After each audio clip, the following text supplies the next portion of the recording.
حکومت نے پورے ملک کی طرح امسال جشن عید المیلاد النبی صلی اللہ علیہ وسلم ڈیرہ اسماعیل خان میں بھی شایان شان منانے کا اعلان کیا ہے۔ اس سلسلے میں سرکٹ ہاؤس ڈیرہ میں علماء کرام کے ساتھ وفاقی وزیر علی امین خان گنڈاپور کی ایک نشست ہوئی، جس میں ضلعی پولیس سربراہ کیپٹن ریٹائرڈ نجم الحسنین لیاقت کے علاوہ ضلعی انتظامیہ کے افسران بھی تھے۔ علی امین خان گنڈاپور نے کہا کہ امسال پاکستان میں جشن عید المیلاد النبی صلی اللہ علیہ وسلم پورا عشرہ منایا جائے گا۔ عوام کے سامنے ہم ریاست مدینہ کا نقشہ پیش کر رہے ہیں اور ہم اس کو حتمی شکل بھی دے رہے ہیں۔ حضور پاک صلی اللہ علیہ وسلم کی جو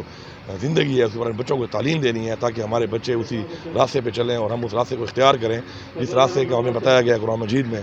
اور جو ہمیں بتایا گیا ہے اپنی تاریخ کے اندر، اپنے اسلام کی تعلیم کے اندر۔ تو انشاءاللہ اب یہ جو مدینہ کی ریاست کا ایک کانسیپٹ ہے ہمارا، انشاءاللہ وہی بیسیکلی ہمارے لیے مشعل راہ بھی ہے، اس پہ جس طرح اقدامات ہو رہے ہیں اور آگے ہم بڑھ رہے ہیں انشاءاللہ، تو وہ دن دور نہیں ہے کہ انشاءاللہ وہی جو